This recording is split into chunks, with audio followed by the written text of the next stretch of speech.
Septembre 1978. Un Boeing 727 s'écrase droit au sol. Easy, baby, easy. Ma, I love you.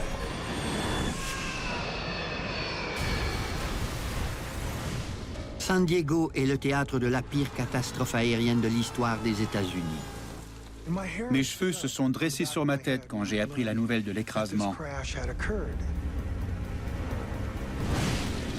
Mon Dieu, la scène était atroce. Je me demandais vraiment comment j'allais faire pour reconstituer ce casse-tête.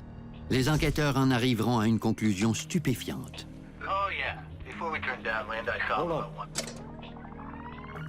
Un terrible accident aurait été causé par la confusion d'une simple syllabe.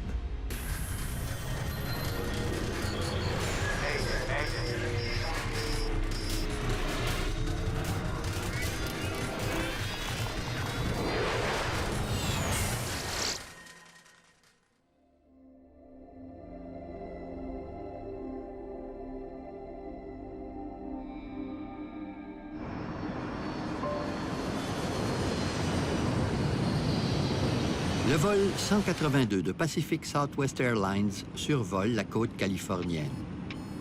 De Sacramento à San Diego, à l'aube. Le copilote Bob Fox est aux commandes. Approach PSA 182 coming out of 95, descending to 7000. Airport is in sight. Au service de PSA depuis 9 ans, il sera promu commandant sous peu. Le commandant Jim McFerrin compte 17 ans d'expérience au sein de la compagnie. Tenu en haute estime par ses collègues, il a la réputation d'être un pilote né. Il s'agit du second vol de la journée pour les deux hommes. PSA 182. Cleared visual approach, runway 27. Thank you, cleared visual approach 27. Parmi les 128 passagers, on compte 30 employés de Pacific Southwest. Plusieurs d'entre eux rentrent à San Diego, où se trouve le siège de la compagnie. PSA était une excellente compagnie aérienne. Ses résultats en matière de maintenance et de sécurité étaient remarquables. Elle avait très bonne réputation dans l'industrie aéronautique. Les pilotes sont toujours prudents en atterrissant à l'aéroport Lindbergh de San Diego. Il s'agit de l'aéroport à piste unique le plus achalandé d'Amérique du Nord. L'aéroport de San Diego représente un défi pour les pilotes en raison de sa proximité avec le centre-ville et de différents obstacles qui l'entourent. Il y avait une dénivellation de terrain très prononcée. Les pilotes ont l'habitude. Certains n'aiment pas en parler, mais c'est un peu effrayant. On craint toujours qu'un grave accident ne se produise.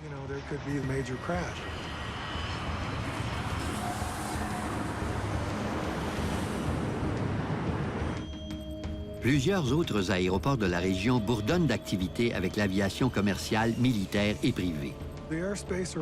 L'espace aérien aux abords de San Diego est très achalandé, avec ses 600 vols quotidiens. Les avions y décollent et y atterrissent sans interruption. Le vol 182 devra se frayer un chemin à travers cette circulation dense en survolant la ville pour atterrir sur la piste 27. Martin Wayne est le mécanicien de bord. Il contacte le siège de la compagnie pendant leur approche en direction de l'aéroport. We're out of Los Angeles. San Diego at 0905. PSA 182. Roger. A little late, but thank you. I just called my off report. The guy started laughing. Make it up by reporting our next takeoff now. It's very nice. Même si l'ambiance était agréable et décontractée, ils étaient très professionnels. L'équipage de la compagnie était charmant. On sentait qu'ils étaient heureux de nous accueillir à bord. C'était vraiment bien. Notre sourire est contagieux était leur devise. C'était une expérience. On avait du plaisir.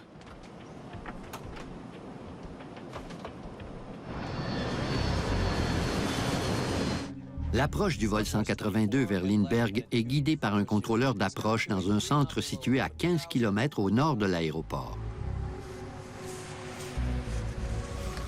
Ce centre de contrôle d'approche est débordant d'activité. C'est stressant de surveiller autant d'avions dans le même espace aérien. Le contrôleur aperçoit un Cessna qui vole devant le 727 de PSC. Il prévient immédiatement les pilotes. PSA 182, traffic's at 12 o'clock. 3 miles out, 1,700. Got it. Traffic in sight. On leur a signalé la présence d'un avion et ils ont confirmé qu'ils le voyaient. Okay, sir. Maintain visual separation. Contact Lindbergh Tower. 133.3. Have a nice day. Okay. L'espacement visuel signifie que le pilote a un avion en vue et qu'il le confirme. Une fois que l'approche visuelle est acceptée par le pilote, il devient responsable d'assurer son propre espacement. Comme deux bateaux qui se rencontrent, celui qui effectue le dépassement a la responsabilité de maintenir visuellement l'espacement nécessaire. À l'approche de l'aéroport, le vol 182 s'incline vers la gauche pour voler parallèlement à la piste. Il sera prêt à tourner et atterrir quand il en aura l'autorisation. C'était une approche de routine parfaite. Il n'y avait pas le moindre problème. L'avion se trouve maintenant à moins de 8 km de la piste. Un contrôleur de la tour de l'aéroport prend le relais pour guider l'atterrissage. Lindbergh, PSA 182, downwind. 182, roger. Tous les avions qui atterrissent et décollent dans le rayon de 8 km de l'espace aérien d'aéroport sont surveillés par ce contrôleur.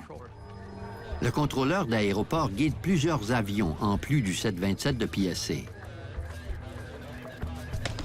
PSA 182, traffic 12 o'clock, 1 mile, a Cessna. Comme il n'y a qu'une seule piste à Lindbergh, le contrôleur aérien doit surveiller rigoureusement l'espacement en raison des différences de vitesse entre les avions. PSA 182, clear to land. 182 is clear to land. Les avions à réaction ont une vitesse d'approche de loin supérieure au Cessna. Ils ont donc besoin de plus d'espacement. Il est maintenant 9 heures. Plusieurs passagers du vol 182 se préparent pour leur journée de travail à San Diego.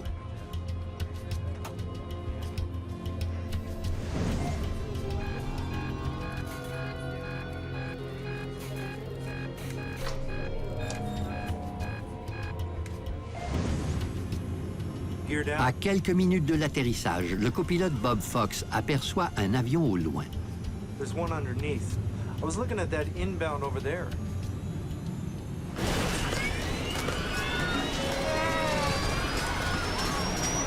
Easy, baby, easy, baby. Un photographe professionnel voit le vol 182 en flammes. Hey, what do we got here? It's bad. We're hit, man. We're hit. Doc. We're going down. This is PSA. Okay. We'll call the equipment for you.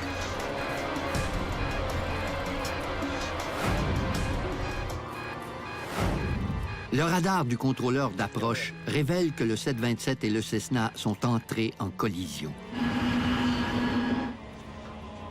Jesus Christ. It's an aluminum shower. Deux avions qui entrent en collision sous votre supervision, c'est le pire cauchemar d'un contrôleur. Il n'y a rien de plus traumatisant. This is it, baby.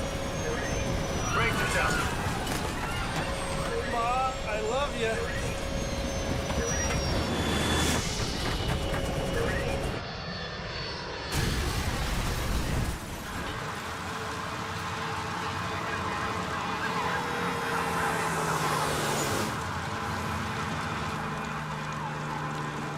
All of a sudden, just went right in. Just a burst of flames. It was just incredible.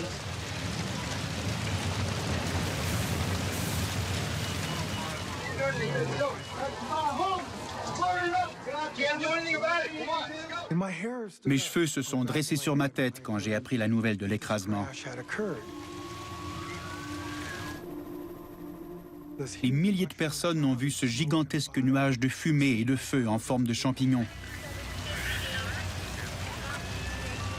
Deux avions sont entrés en collision avant de s'écraser sur San Diego. La ville entière est sous le choc.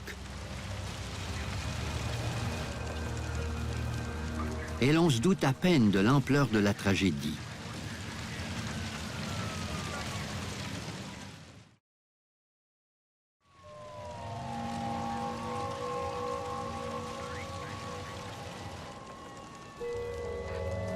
Hundreds of people watched in horror as the two planes collided and crashed into a quiet San Diego residential neighborhood. Ça demeure le pire désastre de l'histoire du comté de San Diego. One witness reported seeing falling bodies hit a car. 2 bodies were bounced out of the PSA. One hit through the windshield, killed the mother. The other one hit on the side and killed her 4-month-old baby. Police officers covered up the bodies, and that's about all they could do. On craint que les occupants des 2 avions n'aient tous péri. L'avion de PSA s'est écrasé au coin des rues Dwight et Nile. Le Cessna s'est écrasé à 6 coins de rue de là, devant une maison près de la 32e et de Polk.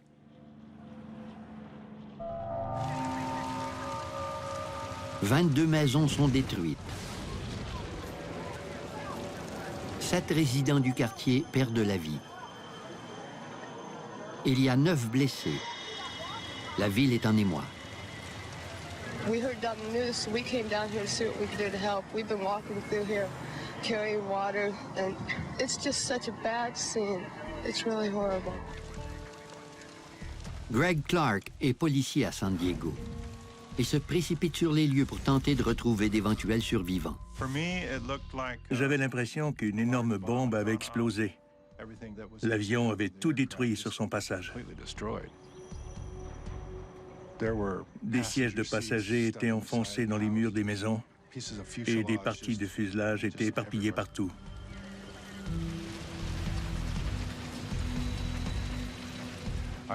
Je n'ai retrouvé aucun corps en un seul morceau.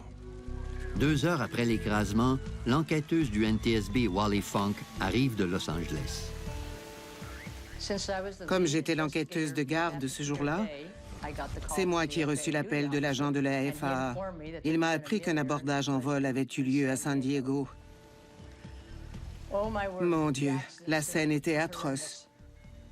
Les policiers m'ont d'abord fait entrer dans le périmètre de sécurité et ils m'ont présenté au chef du service des incendies, qui était responsable du lieu de l'accident.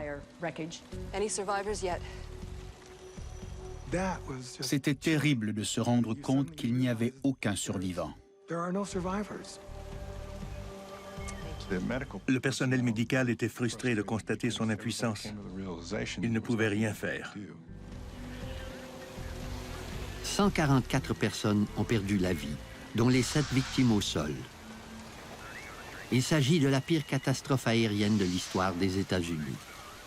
Je ne m'attendais absolument pas à ça. Il y avait tellement de fragments, de débris et de pièces un peu partout. Et ça ne provenait pas seulement de l'avion, mais aussi de maisons. J'ai commencé par photographier la scène et prendre des notes. Comment allais-je reconstituer ce casse-tête? Wally Funk doit confirmer que l'épave d'un avion léger retrouvé à 6 coins de rue de là est bel et bien l'objet de la collision avec le 727. Ça ne faisait aucun doute. Il y avait des transferts de peinture, des pièces des 2 différents appareils. C'était sans contredit un abordage en vol. Une importante question ne tarde pas à surgir. Comment un tel accident a-t-il pu se produire? Il fallait tenter de déterminer, à partir de cet amas de ferraille tordue, à quel endroit les 2 avions s'étaient heurtés. Je tenais à déplacer l'épave du Cessna sur le lieu principal de l'accident pour comprendre ce qui s'était passé. Les 2 épaves sont transportées dans un hangar où l'on procédera à leur reconstruction. De son côté, l'enquêteuse interroge le plus grand nombre de témoins possible pendant qu'ils ont encore les images en mémoire. Au cours de mes enquêtes, j'ai constaté que les meilleurs témoins sont les enfants et les jeunes, jusqu'à 17 ou 18 ans. Ils me font un excellent compte-rendu de ce qu'ils ont vraiment vu et non pas de ce qu'ils croient avoir entendu ou aperçu. Plusieurs personnes nous ont décrit ce qu'elles avaient vu tomber du ciel. Mais il n'en ressort rien de fructueux.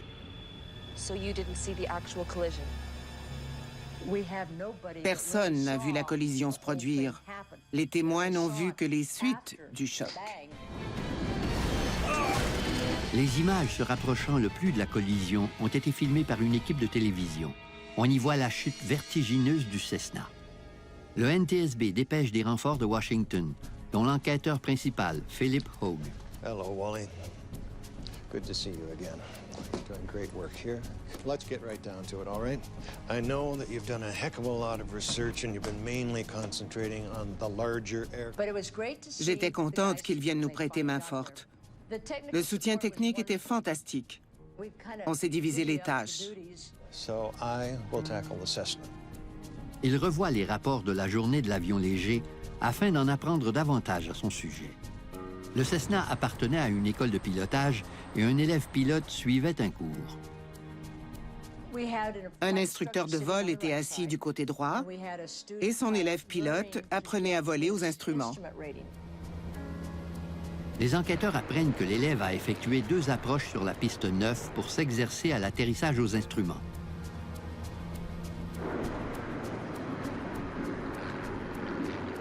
Quand on vole aux instruments, l'approche de la piste demande plus d'entraînement que l'atterrissage lui-même. Les médias locaux sautent aux conclusions. Plusieurs personnes ont dit que le Cessna était responsable de l'écrasement parce qu'un élève pilote était aux commandes. Dans l'esprit du public et des médias, un préjugé veut que les avions de ligne aient la priorité au décollage et à l'atterrissage dans les aéroports. Mais ce n'est pas le cas. C'est premier arrivé, premier servi. Par contre, quand un avion de ligne a un alignement de descente assigné vers un aéroport international, il est légitime de se demander ce qu'un avion léger fait dans sa trajectoire.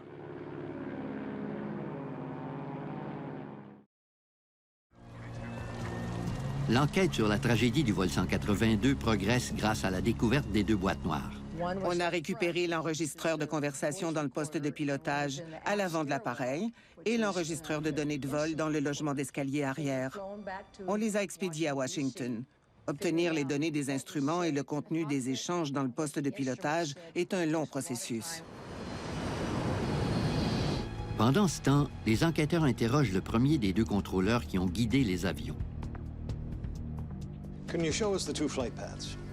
Le contrôleur d'approche se souvient des routes prévues des 2 avions, mais il ne peut dire avec certitude lesquelles ils ont finalement emprunté parce que les données du radar d'approche ne sont pas enregistrées. So the 727 was flying east to do a turnaround and land on runway 27.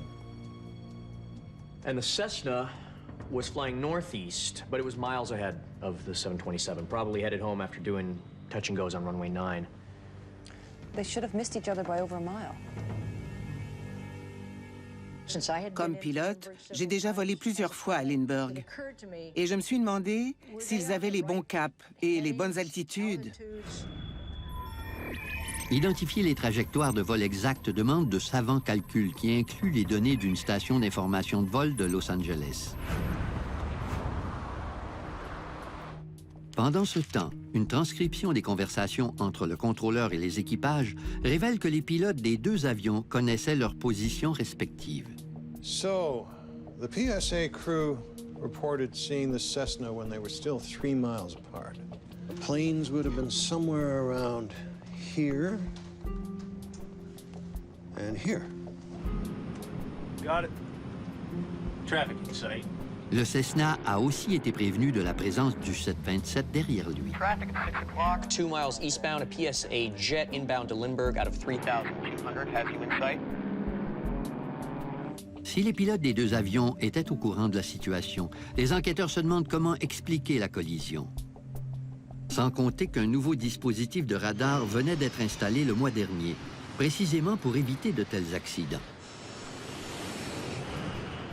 Le radar anti-collision a été conçu pour avertir les contrôleurs d'une collision imminente entre 2 avions et la prévenir. Didn't you get any warning? We did.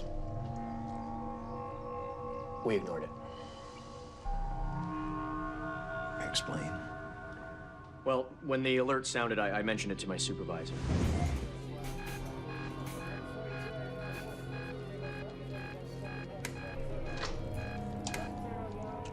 It's alarm again. I talked to both planes. PSA 182 has confirmed a visual sighting of the Cessna. We're not expected to contact the pilots if they're flying by visual rules. Not to mention we get about 13 alarms a day, so... Il l'a mentionné à son supérieur. Mais comme il y avait plusieurs fausses alarmes chaque jour, ils ne s'en sont pas préoccupés. Les contrôleurs ne tiennent pas compte de l'alarme, mais ils contactent tout de même le Cessna pour répéter leur message précédent. Traffic in your vicinity. PSA jet has you in sight. He's descending for Lindbergh. On pourrait dire que le contrôleur a fait un appel de politesse au Cessna. C'est à cet instant précis que la collision s'est produite. Selon moi, ils auraient dû surveiller ces deux avions de plus près. Ils ont manqué de vigilance. Les enquêteurs interrogent ensuite le contrôleur de la tour de Lindbergh afin de savoir pourquoi il n'a pas réussi à prévenir les deux équipages de la collision imminente. Ils découvrent qu'il disposait d'un modèle de radar beaucoup moins perfectionné pour surveiller la circulation aérienne. Ce contrôleur n'avait pas de radar anti-collision. Quand le contrôleur s'est aperçu que les avions volaient à 1,5 km l'un de l'autre, il a prévenu le 727. PSA 182. Traffic, 12 o'clock, 1 mile. Assessment. I think he's passing on to our right. Yeah. Si le pilote a dit « il passe à notre droite », ça voulait dire qu'il maintenait encore l'espacement visuel. C'était sa responsabilité et le contrôleur n'avait pas à s'en inquiéter. Après s'être entretenu avec les deux contrôleurs, les enquêteurs n'ont toujours pas de réponse à la question fondamentale que pose l'abordage en vol. Lequel des deux avions a heurté l'autre? Now, let's have the next acetate, please, and see where that takes us. En calculant les poursuites radars des deux avions, la réponse est sans équivoque. For some reason, this is where the 727 has rear-ended the Cessna. Le Cessna n'a jamais passé à la droite du vol de PSA. Il a toujours été devant. L'avion de 91 tonnes qui volait à près de 300 km/h a littéralement déchiré le Cessna, beaucoup plus lent et beaucoup plus léger. Les poursuites radars révèlent un autre indice important. Tout juste avant l'impact, le Cessna a dévié directement dans la trajectoire du 727. Selon la trajectoire des deux avions, si le Cessna n'avait pas dévié, il n'y aurait pas eu de collision. Un examen approfondi du carnet de vol d'entraînement pourrait expliquer ce changement de cap.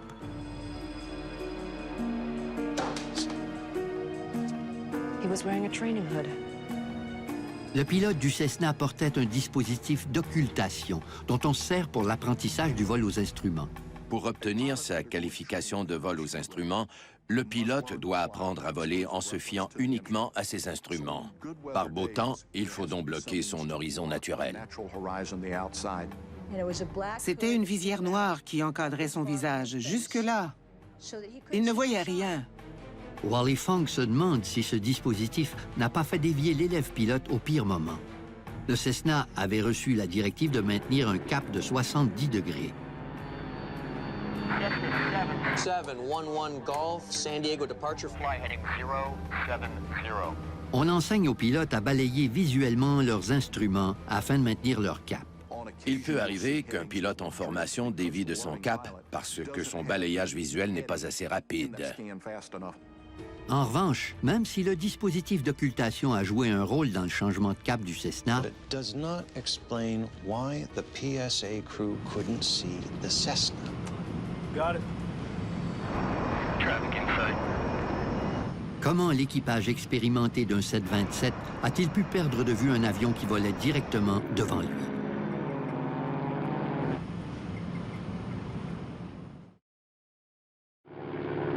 Les enquêteurs ont bien peur de ne jamais comprendre pourquoi le pilote d'un Cessna a dévié de son cap pour se retrouver directement dans la trajectoire de vol d'un 727. Pourquoi le pilote n'a-t-il pas maintenu le cap qui lui avait été assigné? C'est une question à laquelle je ne peux pas répondre. Il faut mentionner que ce changement de cap n'était pas assez important pour que le contrôleur le contacte à ce propos. Selon le radar, le Cessna a clairement dévié, mais les véritables conséquences restent à prouver. Mais il est incontestable que la responsabilité d'éviter le Cessna incombait à l'équipage du 727. En confirmant que le Cessna était en vue, les pilotes de PSA devenaient responsables de maintenir la distance nécessaire entre les deux avions. À Washington, les enquêteurs réécoutent l'enregistrement des derniers moments de l'équipage de PSA provenant du CVR. All right, hit it. Are we clear of that Cessna? Supposed to be, I guess. I hope. Oh, yeah. Hold on. Go back. Philip Hogue se concentre sur l'échange enregistré 35 secondes avant la collision. Are we clear of that Cessna? Supposed to be, I guess. I hope. Oh, yeah. Before we turned downwind, I saw him about 1 o'clock. Probably behind us now. Non seulement les pilotes de PSA ne voient plus le Cessna, mais ils présument qu'ils l'ont déjà dépassé. It was right in front of them the whole time. Le NTSB procède à une reconstitution visant à déterminer combien de temps les pilotes de PSA ont vu le Cessna à travers leur pare-brise. Welcome aboard. Now, use the reference points to adjust your seat. Ils règlent d'abord le siège du pilote afin d'avoir une vision optimale grâce à un dispositif appelé le point de référence visuel calculé. Les fabricants ont conçu un système très simple, mais extrêmement efficace. On aligne de petites boules au milieu du pare-brise, ce qui oblige l'œil à regarder toujours dans le même angle. Now, if you would, please take a measurement from my eye line to the white ball in the middle.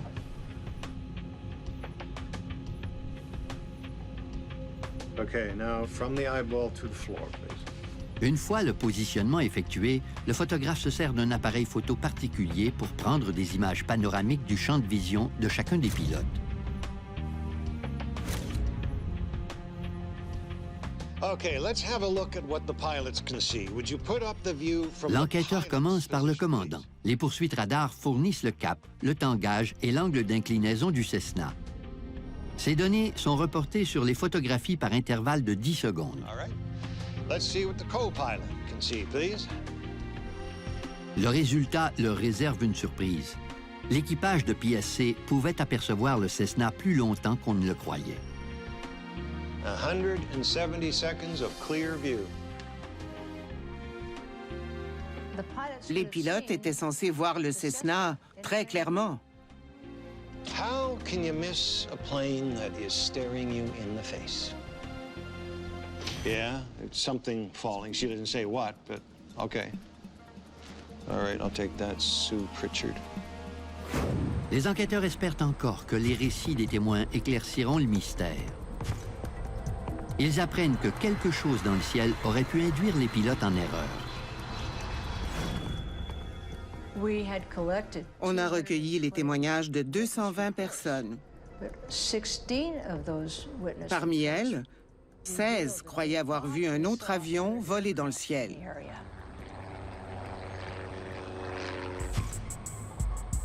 Les contrôleurs aériens n'ont pas le souvenir qu'un troisième avion ait volé à proximité, mais plusieurs avions légers n'ont pas de transpondeur, le dispositif qui permet de détecter leur présence. Sans transpondeur, le radar des installations d'approche de San Diego n'a pas pu repérer le troisième avion. Les enquêteurs réécoutent plus attentivement les enregistrements du poste de pilotage. Oh, yeah. Before we turned downwind, I saw him about 1 o'clock. Probably behind us now. 35 secondes avant l'écrasement, les pilotes sont convaincus qu'une distance sécuritaire les sépare du Cessna. Mais il est étonnant que le commandant l'ait aperçu à 1 heure. Selon les trajectoires de vol des deux avions, le Cessna ne s'est jamais retrouvé dans cette position. Cessna was at there 11 o'clock. So, what plane were they looking at? Son commentaire soulevait l'hypothèse de la présence d'un autre avion. Il était peut-être très loin, mais c'était vraisemblablement un autre avion. Un autre indice suggère qu'un troisième avion volait dans les parages. L'avion qu'il aperçoit vole en rapprochement, ce qui signifie qu'il se dirige en direction opposée du Cessna. Ça ajoutait de la crédibilité à l'hypothèse qu'ils aient vu un autre avion. Mais on ne saura peut-être jamais quel était ce mystérieux avion, même après avoir épluché les rapports des 16 témoins l'ayant aperçu.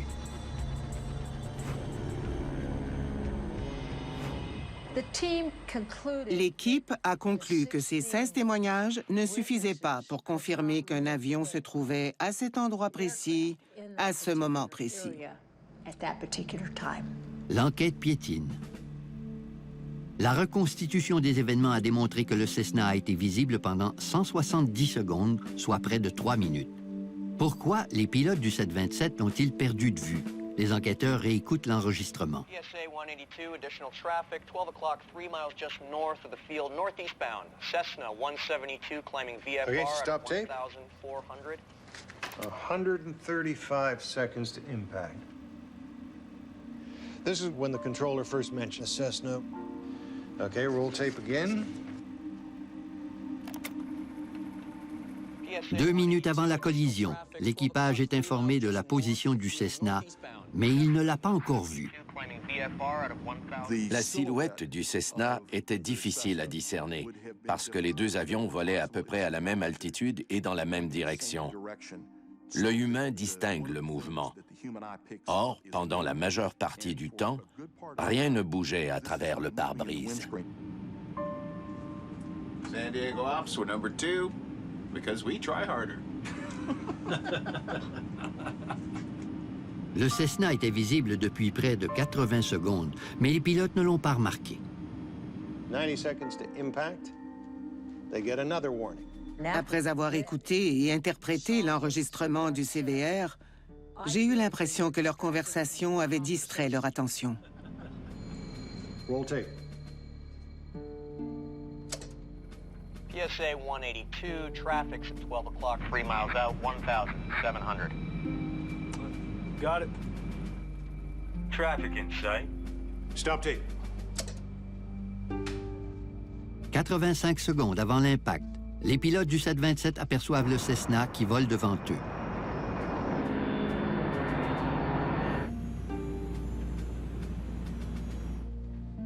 L'équipage reçoit l'instruction de suivre les règles de vol à vue et de contacter la tour de contrôle.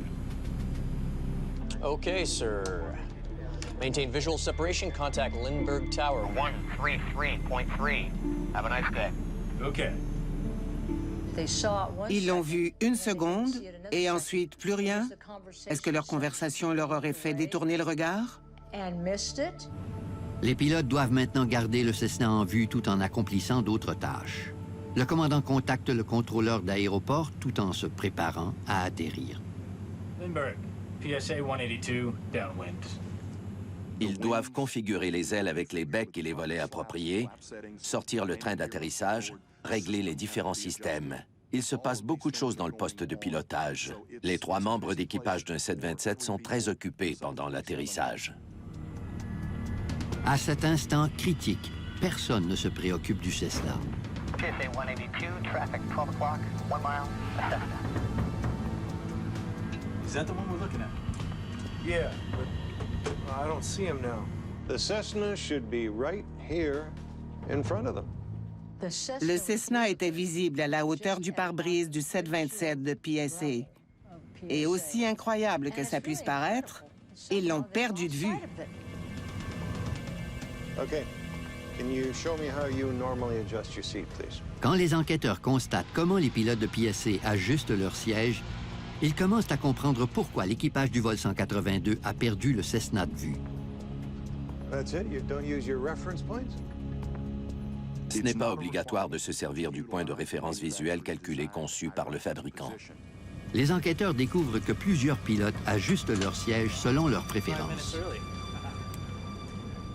Les pilotes ne sont pas tous du même gabarit. Ils apprennent rapidement à ajuster leur siège dans une position confortable. Certains pilotes préfèrent s'asseoir plus bas pour mieux voir les instruments. On recalcule la position du Cessna à travers le pare-brise avec la nouvelle position du siège du pilote. Le résultat est complètement différent. Avec ce réglage, l'équipage aurait vu le Cessna pendant à peine 5 ou 10 secondes, et non quelques minutes. 5 seconds. That's all. Le Cessna se trouvait sous le point de référence que pouvaient voir les pilotes. S'ils s'étaient penchés vers l'avant, ils auraient aperçu le Cessna. Sinon, il était au-dessous du pare-brise. Okay, let's play Find the Cessna. Mais même si les pilotes s'étaient penchés vers l'avant, les enquêteurs notent un autre obstacle à la détection du Cessna. It's almost camouflaged. L'avion était difficile à repérer en raison de la topographie de la région. Il y a des toits blancs, des toits foncés, des routes, des lacs, des arbres. L'arrière-plan est hétéroclite, ce qui peut prêter à confusion.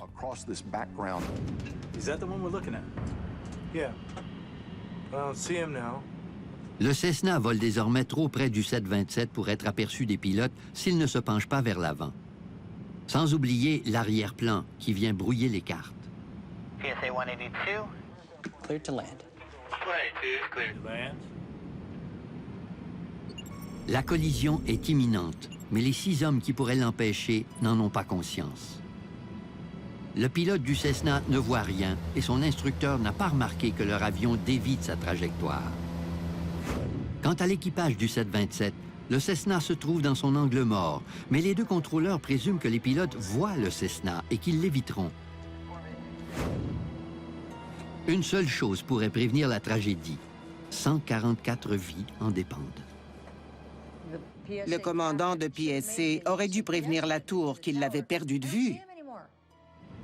Le commandant McFerrin a bel et bien parlé au contrôleur du Cessna, mais la mauvaise compréhension d'un simple mot s'avérera fatale.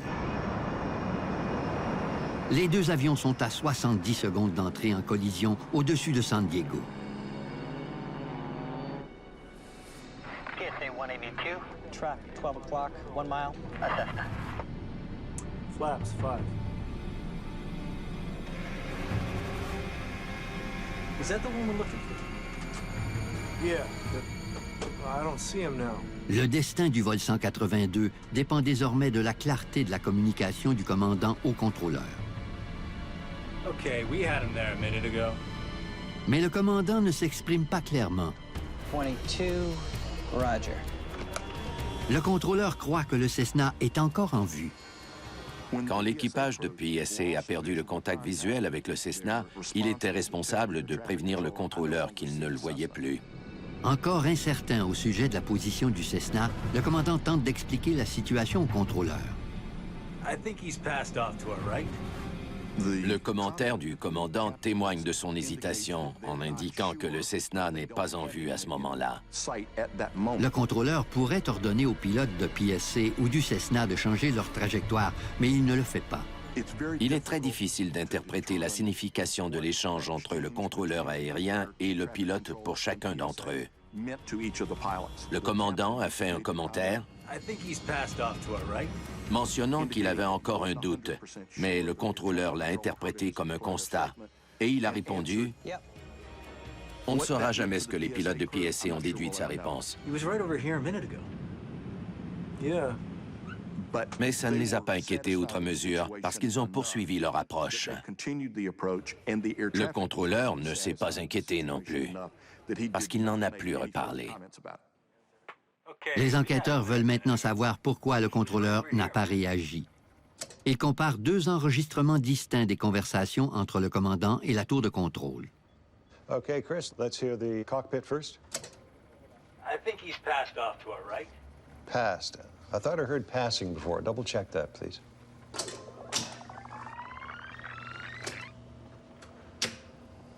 I think he's passed off to our right.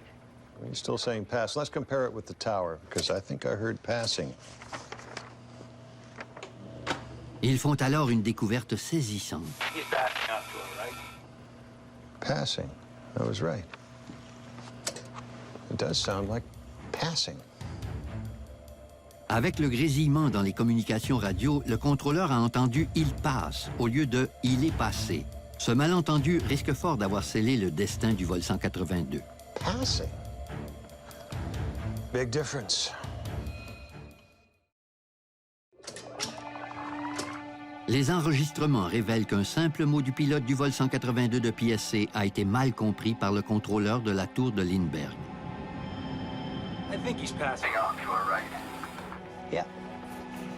Les enquêteurs comprennent enfin pourquoi le contrôleur n'a pas réagi. S'il avait bien entendu « il est passé à notre droite », il aurait constaté sur son radar la méprise du pilote, le 727 n'ayant jamais croisé le Cessna. Le contrôleur a entendu le verbe au présent et il en a conclu que les pilotes avaient encore un contact visuel. Il a cru que le pilote maintenait l'espacement. C'était sa responsabilité. Le contrôleur n'avait pas à s'en soucier. Au printemps 1979, les enquêteurs peuvent enfin identifier les responsables de la tragédie. Les conclusions du rapport d'enquête sont très claires. L'équipage de PSA n'a pas vu le Cessna à temps pour éviter cet accident catastrophique. En perdant le contact visuel, l'équipe de PSA était responsable de prévenir le contrôleur en disant « Je ne vois plus le Cessna ». Ils ne l'ont pas fait. Le pilote du Cessna a également joué un rôle dans l'accident en déviant de son cap sans avertir la tour. Les deux contrôleurs sont blâmés pour ne pas avoir respecté la procédure en omettant de signaler le cap précis du Cessna à l'équipage du 727.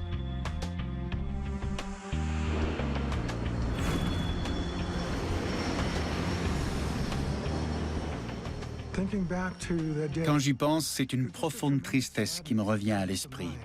Il y aura toujours des accidents, bien sûr, mais celui-ci aurait pu être évité. C'est malheureux.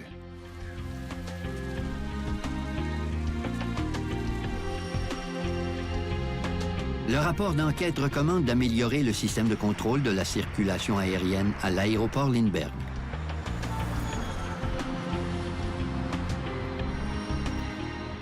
Les procédures ont changé après l'accident. Ils ont implanté une région de contrôle terminal et un tas de restrictions ont été appliquées quant à la circulation, l'altitude. Plusieurs mesures visant à rendre les opérations plus sécuritaires ont été mises en place à Lindbergh. We're out of Los Angeles. San Diego at 0905. PSA 182. Roger. I just called my off report. The guy started laughing. Make it up by reporting our next takeoff now. Le vol 182 de PSC laisse un autre héritage. De nouvelles règles concernant les conversations dans le poste de pilotage à une altitude de moins de 3000 mètres sont imposées. Le règlement stipule que les conversations doivent uniquement porter sur les opérations de l'avion. À l'époque de l'accident de PSA, ce n'était pas le cas. La tragédie du vol 182 de PSC a également incité la FAA à développer de nouvelles technologies. 3 ans après l'accident, en 1981, un dispositif de sécurité appelé TCAS, ou système d'anticollision en vol, a été inventé. Tous les avions de passagers en sont désormais munis. Ce système prévient les pilotes dès qu'un autre appareil vole à proximité. Le TCAS est une bénédiction du ciel. Il est installé sur les transpondeurs pour tenir les pilotes au courant de la position de tous les avions qui volent dans les alentours.